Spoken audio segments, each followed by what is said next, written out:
శ్రీమాత్రే నమః. జయ గురు దత్తాత్రేయ నమః. ఈ వీడియోలో మనం 2024 సంవత్సరం జూన్ నెలలో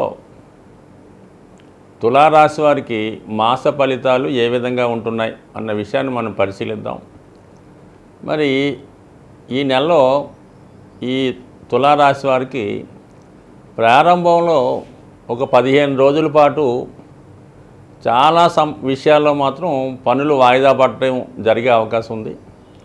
అలాగే 15వ తారీఖు తర్వాత అన్ని గ్రహాలు మీకు అనుకూలంగా మారడం వల్ల జాతకుడు చేపట్టిన ప్రతి కార్యక్రమంలో విజయవంతం అయ్యే అవకాశాలు ఉన్నాయి. మరి మిగతా వివరాల్లోకి వెళ్ళినప్పుడు మరి తులారాశి వారికి రాష్ట్రాధిపతిగా ఉన్నటువంటి శుక్రుడు అష్టమ స్థానంలో సంచరిస్తున్నాడు. పైపెచ్చు బాధకుడైనటువంటి రవితో కలిసి సంచరించడం అన్నది జాతకుడికి ఒక విధంగా వృత్తిపరమైనటువంటి ఇబ్బందులు ఏర్పడే అవకాశం ఉంది. ఏదైనా పని ప్రారంభించినప్పుడు అవి మధ్యలో ఆగిపోవడం, అయితే ఆ పనికి కావాల్సినటువంటి ధనం మొత్తం ఖర్చు అవుతుంటుంది. ఇంకా పని అయిపోయింది అనుకున్న క్షణంలో ఆ పని వాయిదా పడి దానికి ఇంకొక ఏదో లింక్ పెట్టి ఇంకా దాన్ని ప్రొలాంగ్ చేసి ఇంకా మనీ డిమాండ్ చేసే అవకాశాలు ఉంటుంటాయి. ఏదైనా ఆర్థిక సంబంధించిన విషయాల్లో మాత్రం చాలా జాగ్రత్తగా వ్యవహరించాలి. ముఖ్యంగా ప్రభుత్వ అధికారులతో కానీ అలాగంటే అధికారంలో ఉన్నటువంటి స్త్రీలతో చాలా ఇబ్బంది పడే అవకాశం ఉంది.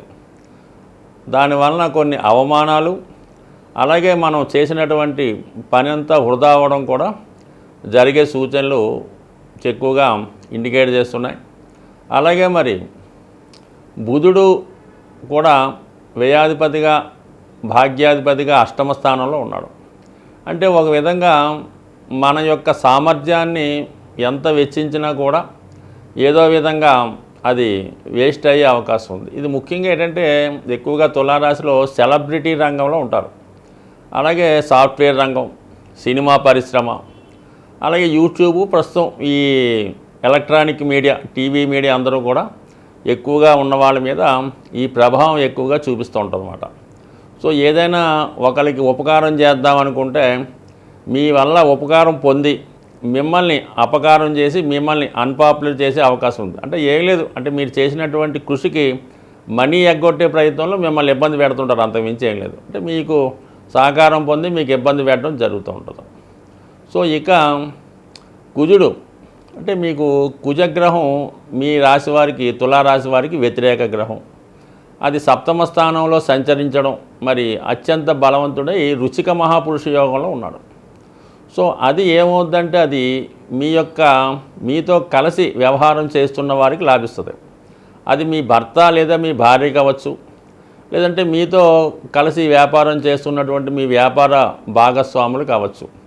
సో వాళ్ళకి కలిసి వచ్చే సమయం. అంటే ఈ సమయంలో మీరు టెక్నిక్గా ఏదైనా మీ సొంత పనులు కావాలంటే ఆ పని నిమిత్తం మీరు మీ పార్ట్నర్ని కానీ మీ భార్యను కానీ పంపడం వల్ల, అదే మీ భర్తను కానీ పంపడం వల్ల ఆ పనులు సుజావంగా మీకు అనుకూలంగా మారే అవకాశం ఉంది. సో ఏదైనప్పుడు కూడా మరి చాలా వరకు భార్యాభర్తల మధ్య కానీ పార్ట్నర్స్ మధ్య కానీ అఫైర్స్ ఉన్నవారి మధ్య ఉన్నటువంటి సంబంధాలు కూడా ఈ సమయంలో ఇబ్బంది పడే అవకాశం ఉంది.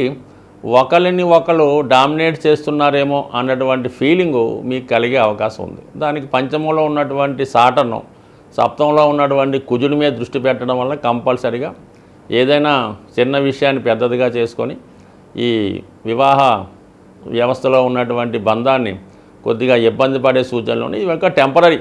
ఎందుకంటే కొన్ని గ్రహాలు కొన్ని వాటి మీద ప్రభావం చూపిస్తుంటాయి.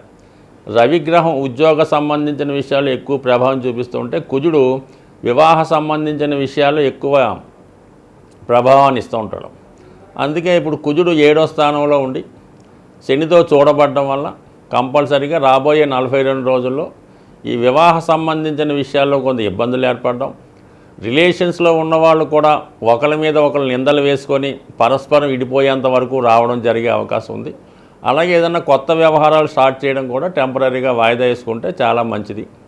సో దాని తర్వాత ఏంటంటే మనకి ఈ జూన్ 14వ తారీఖు నుంచి ముఖ్యమైనటువంటి 3 గ్రహాలు రవి శుక్ర బుధ గ్రహాలు భాగ్యస్థానంలోకి మారడం జరుగుతుంది. ఇది ఉన్నత విద్యా యోగాన్ని ఏర్పడడం జరుగుతుంది. ఎవరైతే ఈ తులారాశిలో ఉన్నత విద్య కొరకు ఏదైనా బెంగళూరులో కానీ, చెన్నైలో కానీ, విదేశంలో కానీ మరి విద్యా ప్రయత్నాలు ఫలిస్తున్న వారికి ఈ సమయంలో అది సక్సెస్ అయ్యే అవకాశం ఉంది.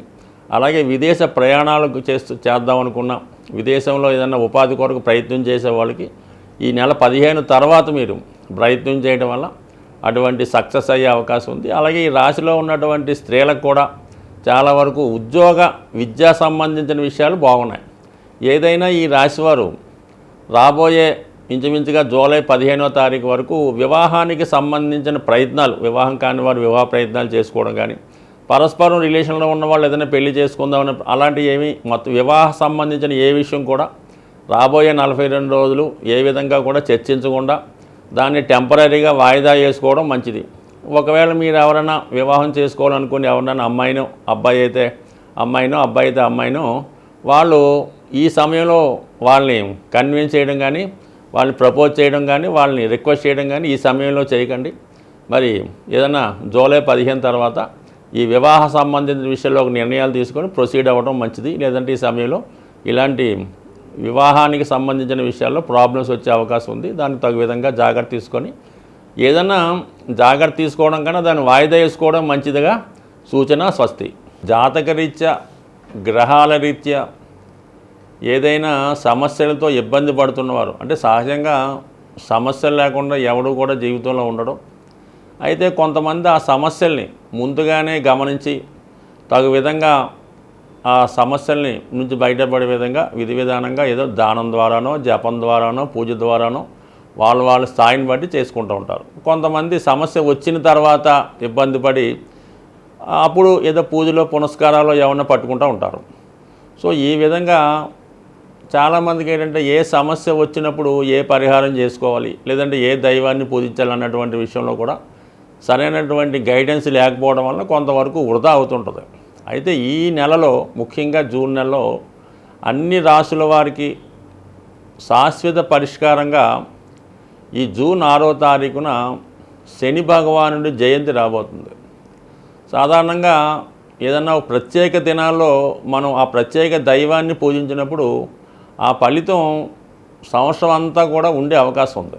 ఎలాగైతే మనం మహాశివరాత్రి రోజు శివుణ్ణి పూజిస్తే సంవత్సరం అంతా మనకు ఆ పుణ్యఫలం దక్కుతుందో, అదేవిధంగా ఈ శని జయంతి రోజు శని భగవాన్ని విధి విధానంగా పూజించడం వల్ల కంపల్సరిగా అతని యొక్క అనుగ్రహం అందరి మీద ఉండి అన్ని సమస్యల నుంచి బయటపడే విధంగా ఉండే అవకాశం ఉంది. అంటే అనుగ్రహం ఇవ్వడంలో కానీ శని ఒక పదవి ఇవ్వాలన్నా, ఒక రాజకీయ హోదా ఇవ్వాలన్నా, ఒక మంచి భార్య ఇవ్వాలన్నా, మంచి ఆరోగ్యం ఇవ్వాలన్నా, మంచి అలవాట్లు ఇవ్వాలన్నా కంపల్సరీగా శని భగవానుడు మాత్రమే ఇవ్వగలడు.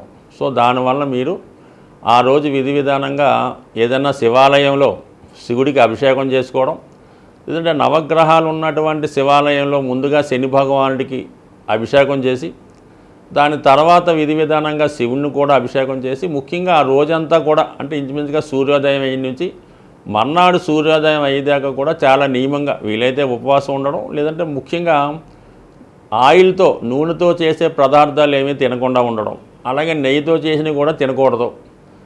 సాధ్యమైనంత వరకు తాలింపు పెట్టని మన ఆయిల్ వాడని వస్తువులు తినడం.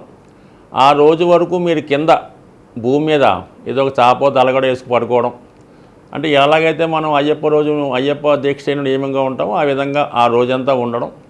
ఎట్టి పరిస్థితుల్లో కూడా అబద్ధం ఆడడం కానీ, స్త్రీలతో కలుసుకోవడం కానీ, ఏదైనా వ్యసనాల మీద ఆలోచన రావడం కానీ, ఈ విధంగా ఒక్కరోజు మీరు ఉండగలిగితే చాలా మంచి ఫలితాన్ని సంవత్సరం అంతా పొందుతారు. కానీ తెలుసో తెలియకో పొరపాటున ఆ రోజు ఏదైనా తప్పుగా ప్రవర్తించినా, అంటే మామూలుగా ఉన్నటువంటి అలవాట్లు ఉంటాయి కదా, ఈ జూదమని, పేకాట అని, వ్యసనం అని, మందని, పొరపాటున కనీసం అటువంటి వాటికి ఆ రోజు తెలుసో తెలియకో ఆ తప్పు చేస్తే ఖచ్చితంగా ఆ సంవత్సరం అంతా కూడా ఏదో విధంగా ఇబ్బంది పడే అవకాశం ఉంది. అంటే శని యొక్క ఇబ్బంది ఏ విధంగా ఉంటుందో, లాభం ఇస్తే ఏ విధంగా ఉంటుందో అది అందరికీ కూడా ఈ పాటికి అనుభవంలో వచ్చి ఉంటుంది. కాబట్టి ఆ ఒక్కరోజు మాత్రం విధి విధానంగా జాగ్రత్తగా ఉండండి. ఎందుకంటే 5వ తారీఖు మాస శివరాత్రి, ఆ మన్నాడు ఈ జయంతి వస్తుంది. కాబట్టి మరి ఈ 2 రోజులు మీరు నియమంగా ఉంటే